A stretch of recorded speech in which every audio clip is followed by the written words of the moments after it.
Radhe Krishna everyone. आज हम बात करते हैं केतु ग्रह की। केतु ग्रह जब प्रथम भाव में मेष लग्न की कुंडली में होंगे तो किस प्रकार से फल प्रदान करेंगे वो समझते हैं। केतु ग्रह जब मेष राशि में होंगे तो या तो ये अश्विनी नक्षत्र में या भरणी नक्षत्र में या फिर कृतिका नक्षत्र के प्रथम चरण में होंगे। इन नक्षत्रों में ये कैसा प्रभाव करेंगे वो भी जानते हैं। तो जब हम बात करते हैं लग्न की यानी कि फर्स्ट हाउस की, तो वो किसी भी जातक की पर्सनालिटी को दर्शाता है, ओवरऑल पर्सनालिटी को। यानी कि ना सिर्फ फिजिकल अपीयरेंस बट स्वभाव भी, साइकोलॉजिकल एट्रीब्यूट्स भी। यानी कि जो कद काठी वर्ण आकृति है वो भी लग्न से देखी जाती है और किसी जातक का स्वभाव भी लग्न से देखा जाता है। तो जिस तरह से हम देखते हैं लग्न को, यहाँ पर मेष राशि आ रही है यानी कि मेष लग्न बना है। जो मेष राशि है उसका स्वामी मंगल होता है और मंगल एक अग्नि तत्व ग्रह है। इसे ग्रहों की श्रेणी में सेनापति का दर्जा मिला है। ये साहस से संबंधित है, ये विल पावर है, ये आत्मविश्वास है। वहीं अगर हम बात करें केतु ग्रह की, तो केतु ग्रह जो है वो मोक्ष के कारक माने जाते हैं। केतु ग्रह को ज्योतिष में दुखों का कारक माना जाता है। जब प्रॉब्लम्स अत्यधिक होगी, जब कष्ट अत्यधिक होंगे, जब चिंताएं और कष्ट चरम सीमा पर होंगी, तभी तो व्यक्ति जीवन में मोक्ष की चाह रखेगा। इस जीवन के चक्र से, जन्म मृत्यु के चक्र से मुक्त होना चाहेगा। इसलिए ये ग्रह डिटैचमेंट का ग्रह है, इसलिए इसे वैराग्य से संबंधित करके देखा जाता है। वहीं हम बात करें तो राहु ग्रह की, तो 4 सेंसेस लिए हुए हैं राहु ग्रह। जैसे मैंने पहले कहा कि देखने की क्षमता, सुनने की क्षमता, चखने की क्षमता, सूंघने की क्षमता। तो इस तरह से जब हम बात करते हैं तो केतु ग्रह के पास एक फील करने की क्षमता है, एक सेंसेस है। ये नहीं है कि वो इससे कनेक्टेड नहीं है, बट एक फील करने का है जो कि आध्यात्मिक उन्नति है, वो हमेशा फील होती है। तो यही एक सेंसेस केतु ग्रह के पास है। केतु ग्रह जो है वो डिटैचमेंट से संबंधित है, वो मोह माया का त्याग है।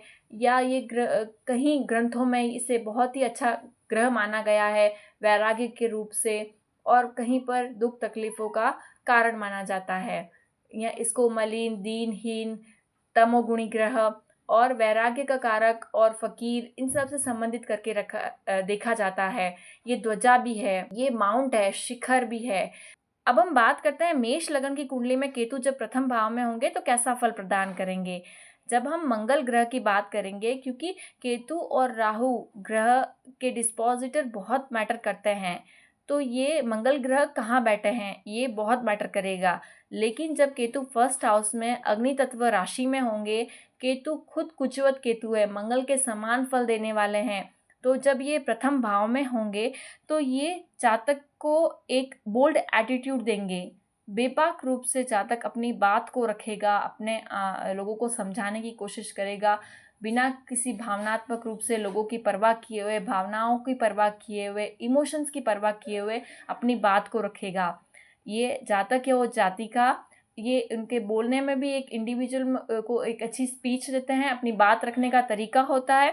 प्रथम भाव है वो मस्तिष्क से संबंधित है। मंगल ग्रह की राशि में केतु के होने के कारण मस्तिष्क में जो तीव्रता से क्रोध आने के कारण, गुस्सा आने के कारण, तो यहाँ पर हम ऐसे लोगों को देख सकते हैं कि प्राय उन्हें सिरदर्द रहता है, माइग्रेन जैसी तकलीफ होती है, और ये जो है कॉन्शियसनेस से संबंधित चीज़ें का प्रभाव देख सकते हैं। यानी कि अस्थिर स्वभाव होगा, चपल स्वभाव होगा, कभी कभी चंचल स्वभाव होगा। वहीं पर कभी कभार अधिक उत्साही और कई बार निरुत्साही होते हैं। इस तरह से अगर हम देखें तो ये व्यवहार कुशल होते हैं, और इनके मुख पर, मस्तिष्क पर कोई कट का निशान या कोई चोट का निशान देखा जा सकता है। मंगल की राशि और केतु होने के कारण मुख पर कट के निशान, पुराना निशान, या फिर कोई बचपन में जैसे रोग हुआ हो, चेचक जैसे रोग, उसके निशान देखे जा सकते हैं। वहीं अब हम बात करें और, तो यहाँ पर ये फर्स्ट हाउस में है। केतु जिस भाव में होते हैं उस भाव से संबंधित चीज़ों को डिटैच करने पर रहते हैं। यानी कि आपने पूर्व जन्म में बहुत ज़्यादा इस चीज़ को लेकर जिया है, अब इस चीज़ को इस जन्म में इसकी परवाह मत करिए। तो केतु यहाँ प्रथम भाव में है, और स्वाभाविक रूप से जातक उसी चीज़ के लिए ज़्यादा प्रयत्न करेगा या उसका प्रभाव रहेगा। जैसे यदि केतु किसी के 3य भाव में है तो वो अपनी मनी कमाने को, अपनी इनकम कमाने को लेकर बहुत ज़्यादा रहेगा और वही उसे नहीं करना है शायद। वहीं अगर हम देखें तो 5म भाव में है तो ओवर प्रोटेक्टिव, ओवर कॉन्शियस संतान है उनके प्रति रहते हैं, लेकिन उन्हें वही चीज़ें इतना नहीं करना है। इस तरह से समझ सकते हैं। यहाँ पर केतु 1म भाव में है, यानी कि जातक अपने आप को लेकर बहुत ज़्यादा ओवर कॉन्शियस है, ओवर प्रोटेक्टिव है, वो अपने आप को लेकर बहुत ज़्यादा सोचता है और वही नहीं करना है। सेल्फ से थोड़ा डिटैच होना है, सेल्फ के बारे में ज़्यादा नहीं सोचना है, यानी कि लुक्स को लेकर, पर्सनैलिटी को लेकर हम कैसे दिख रहे हैं, कहीं कोई ये तो नहीं सोच रहा है, कहीं कोई वो तो नहीं सोच रहा है, इस तरह से नहीं रहना है। यहाँ पर कई बार फिज़िकली रूप से कोई प्रॉब्लम हो ऐसा देखा जा सकता है। यहाँ पर केतु ग्रह का प्रभाव इस प्रकार है कि जातक जो है वो अपने आत्म मंथन करे, अपने आप को समझे, सेल्फ एनालिसिस करे, सेल्फ एक्चुअलाइज़ेशन जो जैसे बड़े-बड़े टर्म्स है वो इसी केतु ग्रह की पोज़ीशन के लिए है। यानी कि इंट्रोस्पेक्शन करे। ये जो है जब सारे जो सेंसेस हैं, जो सारी इंद्रियाँ हैं उसे कंट्रोल कर लेते हैं, जो कि तपस्वी होते हैं, जो कि साधु संत होते हैं, वो यही तो करते हैं, अपने इंद्रियों पर, अपनी सेंसेस पर कंट्रोल कर लेते हैं।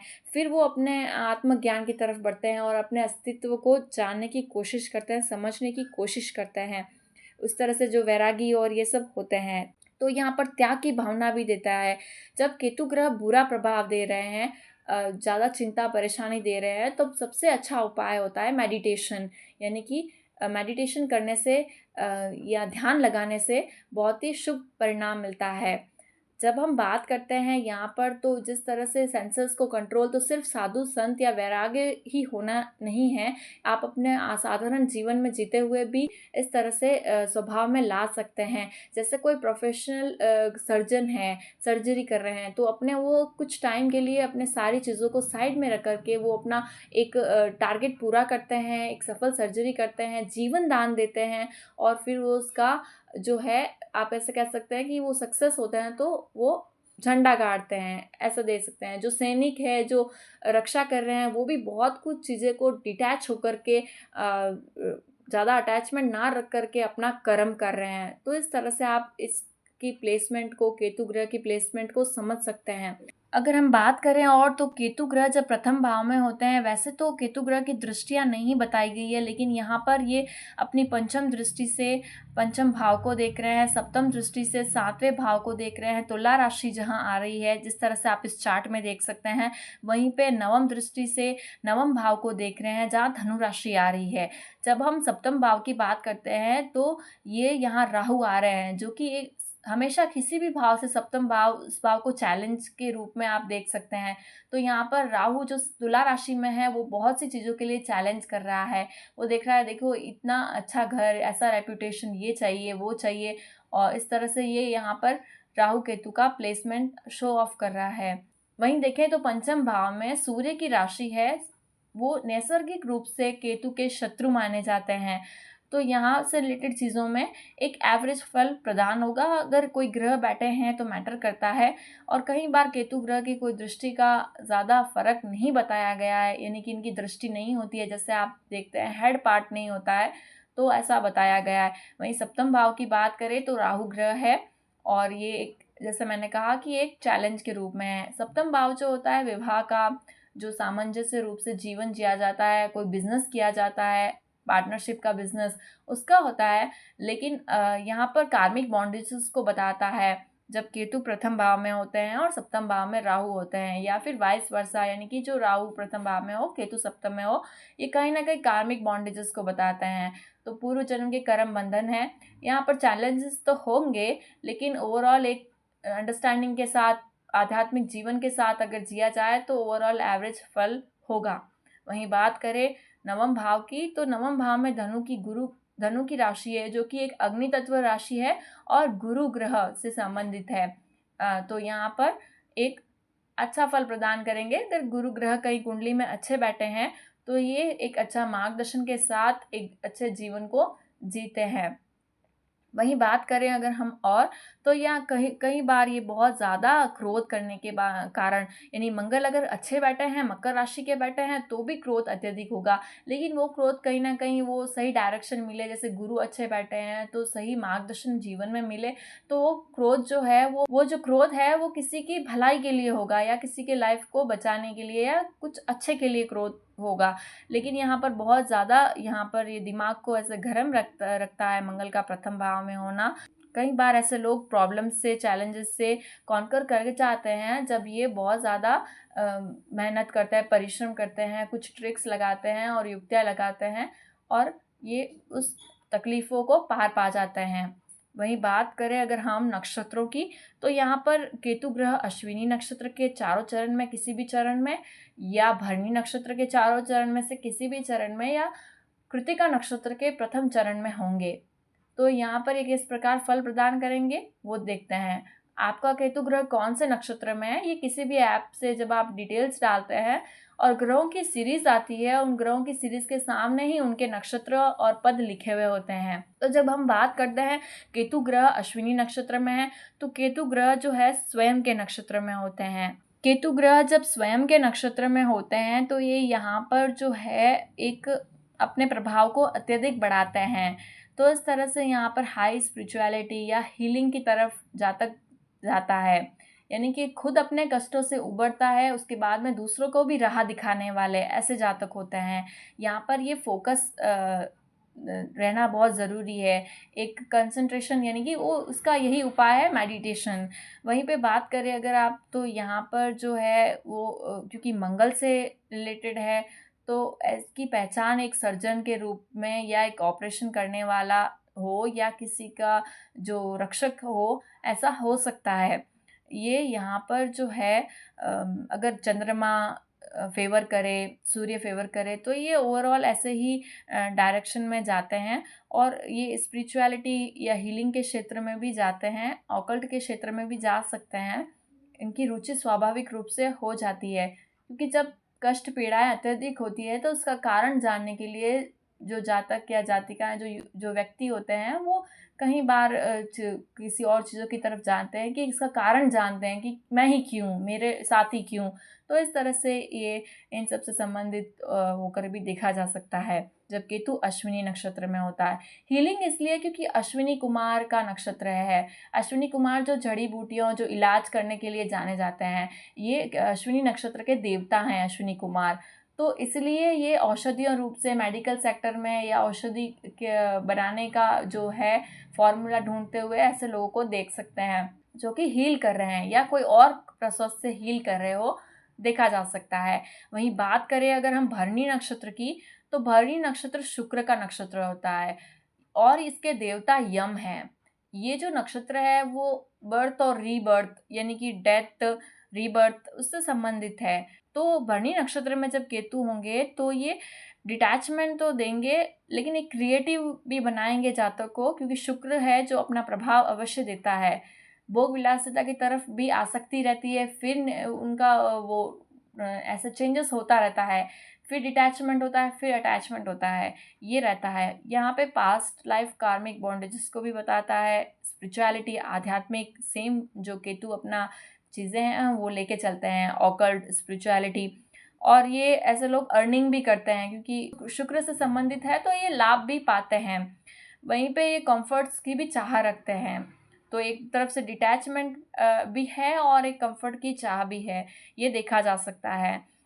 जिनका भरणी नक्षत्र में केतु होता है, वो भी मेडिकल सेक्टर में देखे जा सकते हैं। मेडिकल फील्ड में किसी भी चीज़ों से जुड़े हुए हो, या एक जहाँ जन्म होता है लोगों का, या जहाँ मृत्यु होते हुए देखते होंगे रोज़, ऐसे क्षेत्रों में कार्य करते होंगे, जहाँ जन्म भी देखते हैं और मृत्यु भी देखते हैं, और वो चीज़ जगह है हॉस्पिटल। वहीं पे ये सर्जरी या मेडिकल के क्षेत्र में भी देखे जा सकते हैं। उसके लिए बाकी सारे ग्रहों का सपोर्ट भी देखना पड़ता है, वरना ये किसी और डायरेक्शन की तरफ ले जाता है जातक को। वहीं बात करें तो फाइनेंशियल सेक्टर में भी देखा जा सकता है, शुक्र ग्रह के होने के कारण, भरणी नक्षत्र होने के कारण। वहीं बात करें कृत्तिका नक्षत्र की, तो कृत्तिका नक्षत्र का प्रथम चरण ही आ रहा है। ये यहाँ पर बहुत ही ज़्यादा अग्नि तत्व का नक्षत्र है, सूर्य का नक्षत्र है, इसके देवता जो है अग्नि देव हैं। तो इस कारण से कहीं न कहीं ये जो है नवांश में भी ये धनु राशि में जा रहे हैं, क्योंकि लग्न में मेष राशि में है और जब आप नवांश कुंडली देखेंगे तो उसमें केतु ग्रह धनु राशि में जा रहे हैं। तो ये अग्नि तत्व की यहाँ प्रधानता है, जो कि क्रोध और जहाँ पर एक अच्छा पोजीशन हो, आप इसे आर्मी सेक्टर में या जो भी रक्षक फील्ड है, नेवी, आर्मी या किसी तरह के, वहाँ पर देख सकते हैं। वहीं पे ये कोई हाई पोजीशन पे भी हो सकते हैं। और देखेंगे तो नर्चरिंग, केयरिंग या आश्रम हो, अनाथ आश्रम चलाते हो, क्योंकि गुरु ग्रह ने जब लीड किया तो आश्रम चलाते हो, एक दान का काम या एक परोपकार का काम करते हो, ऐसा देखा जा सकता है। निस्वार्थ भाव से सेवा करते हो या उनके पीछे चलता हो, ये लीड करते हो, देखा जा सकता है। वहीं डिफेंस के सेक्टर में हो सकते हैं रक्षक के हिसाब से, और सोल्जर और इस तरह से। और 4th हाउस से रिलेट किया हो तो इन्होंने त्याग भी किया है होगा, यानी कि अपनी मातृभूमि के लिए 4th हाउस से संबंध रखे तो केतु ग्रह यानी कि ये त्याग करने के लिए आए हैं, अपनी मातृभूमि के लिए त्याग करने के लिए आए हैं, ऐसा संबंध करके रिलेट करके समझ सकते हैं। जब ये जो केतु ग्रह है वो मंगल की राशि में और सूर्य के नक्षत्र में, यानी सूर्य जो आत्मा है, सोल है, उसके नक्षत्र में हो तो धनु राशि में जा रहे हैं नवांश में। तो इस तरह से संबंध करके देख सकते हैं, जो कि धनु राशि गुरु की राशि है, इसलिए मैंने कहा परोपकार या सद्भावना के लिए ये कोई केयरिंग करते हो या आश्रम चलाते हो, इस तरह से देखा जा सकता है। अश्विनी नक्षत्र का फिर से, तो अश्विनी नक्षत्र का जो प्रथम चरण है वो बहुत ज़्यादा इफेक्टिव होगा, क्योंकि ये लग्न कुंडली में भी मेष राशि में है और नवांश कुंडली में भी मेष राशि में है। इसके कारण से तो अश्विनी नक्षत्र का ये जो प्रथम चरण है वो बहुत ज़्यादा इफेक्टिव होता है। तो हमने बात की अश्विनी, भरणी और कृतिका नक्षत्र की, कि कैसा फल प्रदान करे। अगर बुरा फल प्रदान करे किसी भी नक्षत्र में हो, लग्न में केतु बहुत ज़्यादा गुस्सा, बहुत ज़्यादा डिटैचमेंट और एक हार्श स्पोकन बनाए, कड़वा बोलते हो या दूसरों को परेशानी हो, वैसा व्यवहार उनकी तरफ से हो, तो यहाँ पर यही है कि शांति बना करके डिटैच होते हुए अंदर से और मेडिटेशन करके अपना ध्यान किसी अन्य चीज़ों पर लगाते हुए जीवन जिया जाए, तो यहाँ पर ये बहुत ही अच्छा फल प्रदान करेगा। अगर आप किसी की पूजा करना चाहते हैं देवताओं की, तो उसमें भगवान गणेश की पूजा कर सकते हैं। हर बुधवार को उन्हें दुर्वा चढ़ा सकते हैं। ये केतु ग्रह को अच्छा करने का उपाय है, क्योंकि भगवान गणेश भगवान का भी जो है, आपने जैसे स्टोरी सुनी होगी, तो उससे हेड पार्ट्स को अलग हुआ था, तो उसे संबंध करके देखा जाता है। भगवान गणेश की उपासना कर सकते हैं। तो आज हमने बात की केतु ग्रह की मेष लगन के प्रथम भाव में कैसा फल प्रदान करते हैं, कि नक्षत्र में कैसा फल प्रदान करते हैं। अगर आपने इससे रिलेट किया है तो लाइक, शेयर, सब्सक्राइब करिएगा। राधे राधे।